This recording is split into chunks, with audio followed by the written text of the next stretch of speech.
ओम नमः शिवाय। यह मंत्र केवल ध्वनि नहीं है, बल्कि एक गहन यात्रा का प्रारंभ है। भक्तों ने जब महात्मा से पूछा कि सत्यम शिवम सुंदरम का जाप क्यों किया जाता है, तो महात्मा की आंखों में गहराई भरी समझ थी। उन्होंने बताया कि सत्यम शिव का सत्य है, जो हमारे अस्तित्व की आधारशिला है। यह सच्चाई है जो समय और स्थान से परे है। हमारे जीवन का हर अनुभव, हर अस्तित्व इसी सत्य से जुड़ा हुआ है। फिर उन्होंने शिवम की ओर इशारा किया, जो शांति और मासूमियत का प्रतीक है। यह ज्ञान हमें बताता है कि शिव की ऊर्जा केवल एक अलग तत्व नहीं है, यह वह शक्ति है जो हमें एकता और प्रेम के भाव में जोड़ती है। जब हम शिव का ध्यान करते हैं, तब हम केवल व्यक्तिगत अनुभव से परे जाते हैं और सृष्टि के मूल ऊर्जा से एकाकार हो जाते हैं। यह हमारे अंतर्मन की गहराई में जाकर हमें संतुलित और शांत करता है। सुंदरम का जाप करने का अर्थ है चेतना की सुंदरता की खोज। हमें बाहरी सौंदर्य से परे जाकर अपने भीतर की आत्मा की सुंदरता का एहसास करना है। जब हम सुंदरता को अनुभव करते हैं, तो वह केवल पेंटिंग या संगीत तक सीमित नहीं है।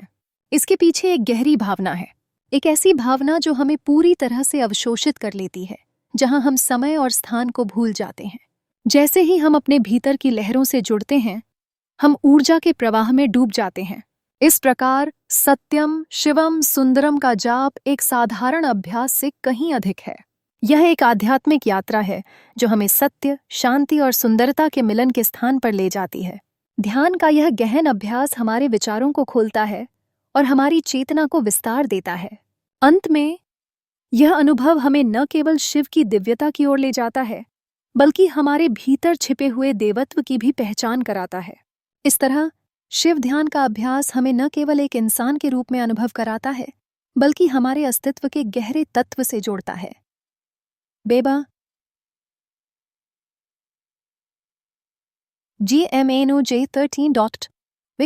Realized Living। तो सत्य में बस सत्य बहुआयामी है और समय और स्थान में अपरिवर्तित है। यह संपूर्ण सृष्टि का आधार है। शिव के माथे की पहली रेखा सत्यम का प्रतिनिधित्व करती है। 2 और शिवम शांति और मासूमियत। शिवम शांति, मासूमियत और परोपकार का प्रतीक है। शिव का उल्लेख हमेशा शक्ति के साथ किया जाता है। शिव बीज हैं और शक्ति वह ऊर्जा है जो बीज को वृक्ष में बदल देती है। शक्ति, आदिम ऊर्जा को देवी मां के रूप में संबोधित किया जाता है। शिव के माथे की दूसरी रेखा शिवम का प्रतिनिधित्व करती है। 3 सुंदरम, सौंदर्य। सुंदरम चेतना की सुंदरता का प्रतिनिधित्व करता है, जो भौतिक और अस्थायी से परे है। भौतिक सुंदरता को पहचानने से लेकर आत्मा के भीतर की सुंदरता तक, सुंदरम निराकारता की आंतरिक यात्रा का प्रतीक है। शिव के माथे की तीसरी रेखा सुंदरम का प्रतिनिधित्व करती है। शिव ध्यान में सत्यम, शिवम, सुंदरम का जाप अस्थायी नामों और रूपों की बाहरी दुनिया से ऊर्जाओं की सूक्ष्म दुनिया, हमारे अस्तित्व के सबसे अंतरतम केंद्र आत्मा तक की यात्रा है।